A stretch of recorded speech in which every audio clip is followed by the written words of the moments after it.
You're commuting home with Katz and Cosby. Now, here's John Katzimatidis and Rita Cosby on 77 WABC. Joining us now, we have Michael Goodwin, who is now joining us on the line here. Michael Goodwin, Pulitzer Prize-winning columnist, great to have you here. There are so many huge issues. We're talking about migrants. We're talking about the cost. Are these questions going to be thrown to Kamala Harris? The interview is taped today. It's not even live. Right. Some of the jokes are hilarious. You know, a strong, capable woman brings father to a job interview. What's your favorite ice cream? Yeah, I mean, I must say I have my suspicions about anything on CNN these days. And look, I think the questions will not be that deep. I think they will be predictably surface-oriented. And if I were doing this interview, and if you'll recall, Rita, I wrote a column saying I should do this interview, I would stick to 3 or 4 main topics, and I would try to go in depth, because there are so many questions you can ask, which she can give a scripted answer, and if she forgets, why Tim will be there Tampon Tim will be there to chip in.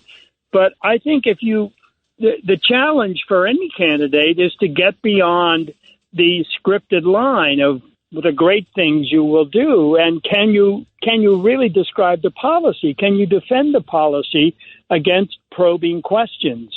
And I'm afraid we're not going to see a lot of that. I think that this is a bizarre situation where everybody's in a scramble to get that first interview, and the person who gets it, the network that gets it, is probably feeling, well, we don't want to embarrass them. You know, they picked us, so we have to do a good job for them too. So there's a conflict built into this kind of selection.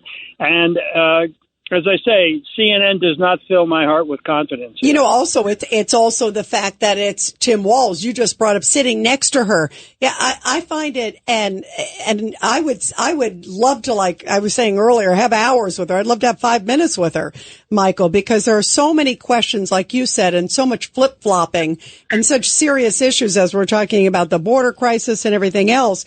And yet, you've got Tim Walz sitting next to her. She wants to be commander in chief, and it looks like she's afraid to sit by herself before CNN. What does that say? A softball interview. It's not just, please, it's not a real interview. It's a softball interview. And it's taped. Yeah. It's not live. And Michael, it's Bash. And Bash has already gone out on the record and saying that she was never the border czar. I mean, right. So she's already taken and staked out the position to defend her.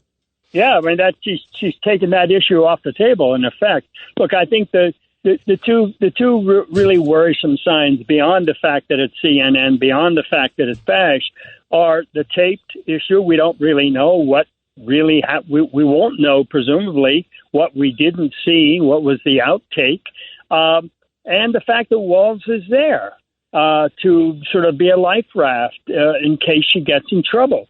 And I just think those are two facets that I'm sure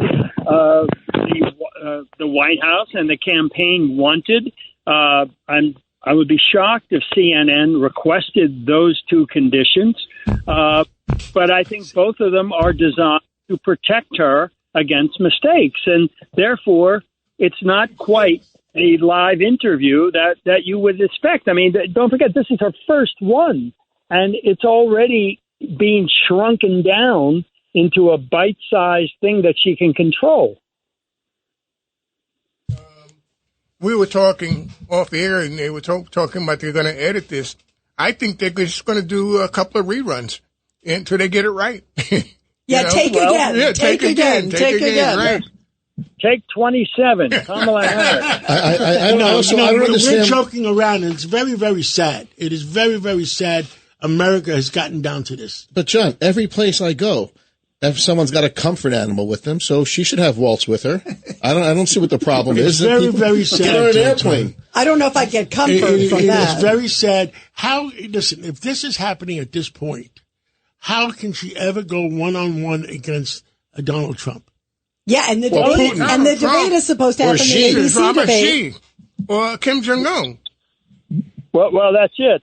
But you're seeing also with the debate, right? The reports are that they're trying to let her bring in notes, right?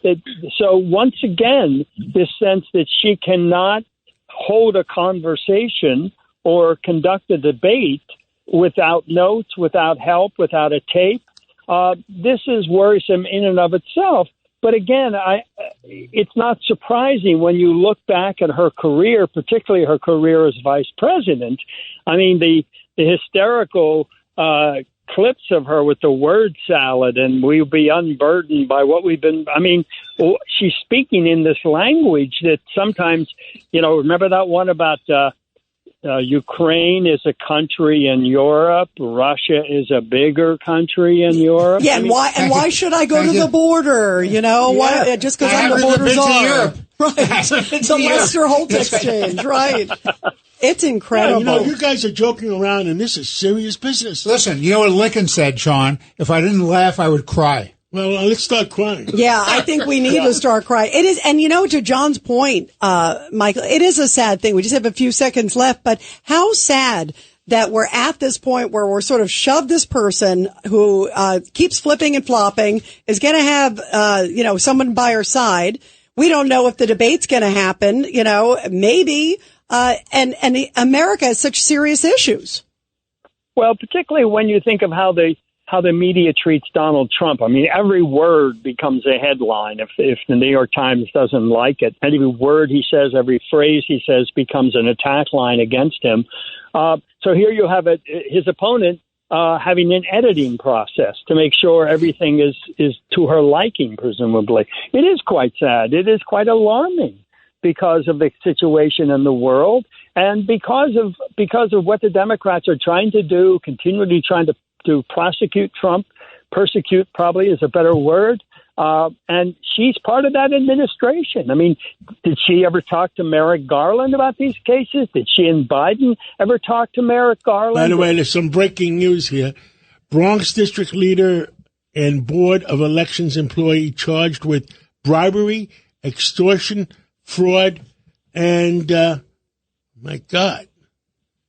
Well, what else is new? Yeah, I was going to say that's a lot of charges. Wow. An identity of theft offenses, or whatever that means. Wow. Michael Goodwin, thank you so much. We're so happy to have you here. Thank you, Michael, as always. Oh, it's a pleasure. Always a pleasure. Thank you, Michael. Bye, Michael.